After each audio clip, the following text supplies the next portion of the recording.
ஏன்னா நான் சொல்லுவேன், ஈசாக்கு ஒரு ரகசியத்தை அறிந்திருந்தான். இந்த ரகசியம் என்னன்னா, ஈசாக்குக்கு தெரியும் இந்த கிணறு ஆசீர்வாதம் அல்ல, இந்த இடம் ஆசீர்வாதம் இல்லை, நான் இருக்கக்கூடிய இடம் தான் எனக்கு ஆசீர்வாதம் இல்லை, நான் சேவிக்கின்ற தேவன் தான் என்னுடைய ஆசீர்வாதத்தின் ஊற்று.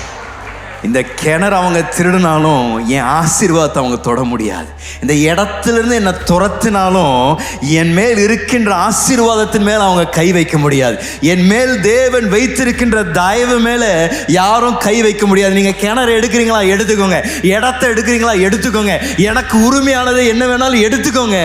ஏனென்றால் என்னுடைய ஆசீர்வாதத்தின் ஊற்றும் காரணமாக இருக்கின்ற ஆபிரகாமின் தேவன் என்னை பார்த்து சொன்னார், நான் உன்னை பெருகவே பெருக செய்வேன், ஆசீர்வதிக்கவே ஆசீர்வதிக்க சொன்ன தேவன் என்னை எந்த இடத்திலும் எப்ப வேணாலும் எதை கொண்டும் என்னை ஆசீர்வதிக்க ஒரு வல்லவராக இருக்கின்றனால இந்த கிணறு நீங்க எடுத்தாலும் பரவாயில்ல, என்னுடைய தேவன் என்னை ஆசீர்வதிக்க வல்லவர் என்று விட்டு கொடுக்க ஆயத்தமாயிருந்தான். இந்த மாதம் உங்களை பார்த்து நான் சொல்றேன், நீங்கள் ஒருவேளை உங்கள் மாம்சத்தில் உங்களுக்கு உரிய காரியங்களுக்காக நீங்கள் இதுவரைக்கும் பிரயாசப்பட்டு கொண்டிருந்தீங்கன்னா, உங்களுக்கு வர வேண்டிய ஒரு இன்க்ரிமெண்ட்டாக இருக்கலாம், உங்களுக்கு வர வேண்டிய ஒரு ப்ரொமோஷனாக இருக்கலாம், அல்ல நீங்கள் உங்களுக்கு வர வேண்டிய ஒரு கான்ட்ராக்டாக இருக்கலாம், உங்களுக்கு வர வேண்டிய ஒரு சொத்தாக இருக்கலாம், என்னவா இருந்தாலும் நீங்கள் மாம்சத்தில் பிரயாசப்படுகின்ற நிமித்தம் வரக்கூடிய விளைவுகளை காட்டணும்.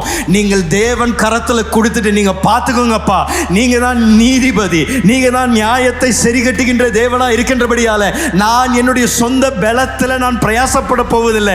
உங்களை நம்பி என்னுடைய கண்களை உங்கள் மேலே வைத்து நீர் என்னை அழைத்தீர், நீர் என்னை ஆசீர்வதிப்பேன் என்று சொன்ன தேவனாக இருக்கின்றபடியால் நான் அதை பார்த்து நான் நடப்பேன் என்று ஒரு தீர்மானத்தை எடுத்து நடங்களேன். ஆண்டவர் உங்களை எப்படி ஆசீர்வதிக்கின்றார் என்று பாருங்கள்.